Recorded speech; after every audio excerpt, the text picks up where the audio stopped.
ጎረቤት ሀገር ኬንያ ባላት ውብ ተፈጥሮ ምክንያት በየዓመቱ ከ2 ሚሊዮን በላይ ቱሪስቶች ይጎበኟታል። የባህር ዳርቻዎቿ፣ ውብ ተፈጥሮዋና ብሔራዊ ፓርኮቿ የእነዚህ ቱሪስቶች ዋነኛ መዳረሻዎች ናቸው።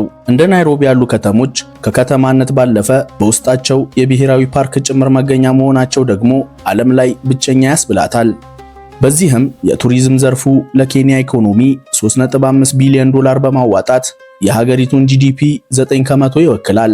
የ57 ሚሊዮን ዜጎች መኖሪያ የሆነችው ኬንያ ምንም እንኳን በምስራቅ አፍሪካ ውስጥ ካሉ ሀገራት ቀዳሚ የቱሪዝም መዳረሻ ብትሆንም ከቅርብ ጊዜያት ወዲህ አንድ ጉዳይ ግዙፉን የኬንያ የቱሪዝም ኢንዱስትሪ ጥላሸት የሚቀባ ሆኗል።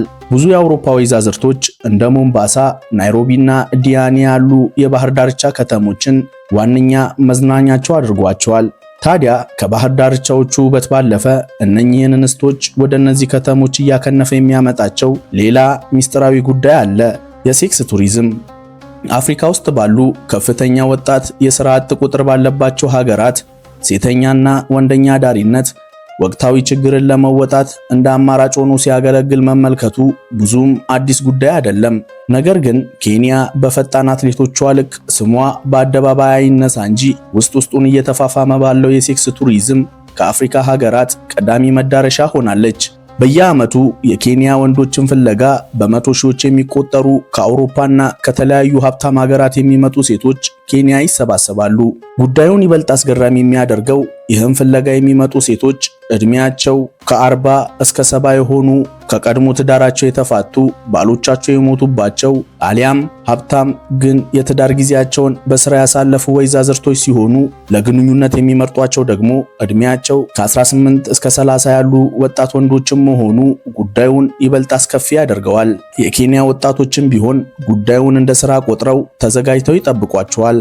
በአብዛኛው የታክሲ ሹፌሮች፣ የሆቴል አስተናጋጅና ባሪስታዎች፣ አስጎብኚዎችና የባህር ዳርቻ ጀልባ አከራይ ወጣቶች በዚህ ዘርፍ ውስጥ ይሳተፋሉ።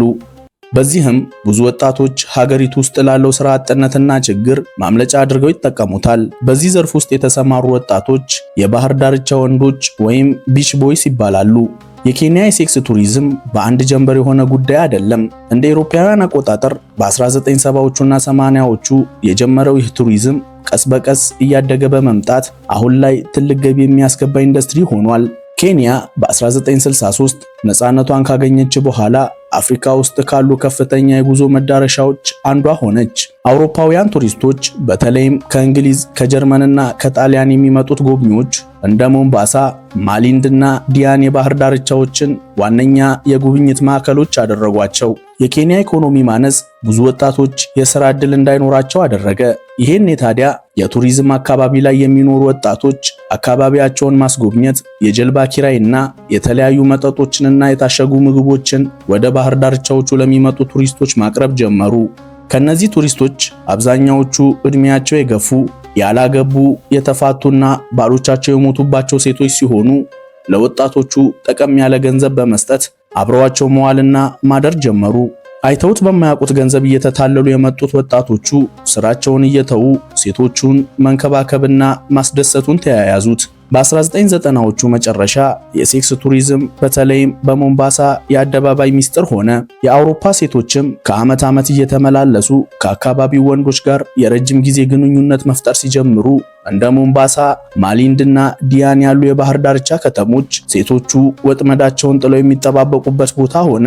ዲያን ቢች የሀብታም ቱሪስቶች፣ ማሊንድ የጣሊያን ቱሪስቶች፣ ሞምባሳ ደግሞ ከአውሮፓ የሚመጡ ቱሪስቶች የሚገኙበት የሴክስ ቱሪዝም ማዕከል ሆነ። የሶሻል ሚዲያ መምጣት ጉዳዩን ይበልጥ እንዲፋፋም አደረገው። ብዙ ቱሪስቶች ወደ ሀገሪቱ ከመምጣታቸው በፊት ከአካባቢው ነዋሪዎች ጋር በማህበራዊ ሚዲያ ይተዋወቃሉ።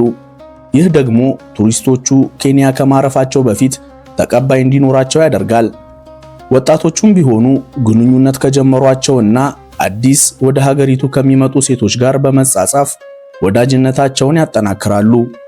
በ2005 ወጣቶቹ ይሰሩት የነበረውን ስራ እርግፍ አድርገው ትተው ወደ ሴክስ ቱሪዝሙ ገቡ።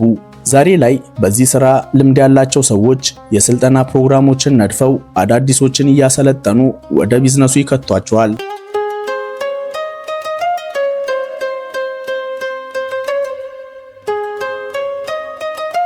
የኬንያ ሴክስ ቱሪዝም በብዛት በወጣት ወንዶችና በአውሮፓውያን ሴቶች መካከል ይካሄድ እንጂ ወጣት ሴቶችን ፍለጋ የሚመጡት ወንዶች ቁጥር ቀላል የሚባል አይደለም። የኬንያ ወንዶች ወጣትነትና የሚያሳዩት እንክብካቤ እንስቶቹ የረሱትን የፍቅር ጊዜ እንደ አዲስ እንዲቀሰቀስ ስለሚያደርጋቸው አንዲት ሴት ከያዘችው ወንድ ጋር የረጅም ጊዜ የፍቅር ግንኙነት እንዲኖራት በማሰብ የገንዘብ ድጋፍ ታደርጋለች። እንደ ታይላንድ ካሉ ሀገራት ባነሰ ዋጋ ተመሳሳይ አገልግሎት ማግኘታቸው ደግሞ ይበልጥ ኬንያን ለዚህ ዘርፍ ተመራጭ አድርጓታል። በስራ እጦትና በድህነት ምክንያት ወደዚህ ተግባር የገቡ ብዙ የኬንያ ወጣቶች በተግባሩ ባይደሰቱም የራሳቸውንና የቤተሰቦቻቸውን ሕይወት እየቀየሩበት ይገኛሉ። የሴክስ ቱሪዝም ለኬንያ ኢኮኖሚ በዓመት በሚሊዮን የሚቆጠሩ ዶላሮችን ያስገባል። ለብዙዎች እንደ ስራ ዕድል የሚቆጠርና የአካባቢውን በተለይም የሆቴል ኢንዱስትሪውን የሚያነቃቃ ሆኗል። ብዙ ሆቴሎች፣ መጠጥ ቤቶችና የምሽት ክለቦች በተዘዋዋሪ ከእንዲህ አይነቱ ቱሪዝም ተጠቃሚ ይሆናሉ። ኬንያ ከቱሪዝም ኢንዱስትሪ ከምታገኘው ገቢ አብዛኛውን የሚሸፍነው ከባህር ዳርቻ ጎብኚዎች የሚገኘው ሲሆን የሴክስ ቱሪዝም ከ10 እስከ 20 ከመቶውን እንደሚሸፍን ይነገራል።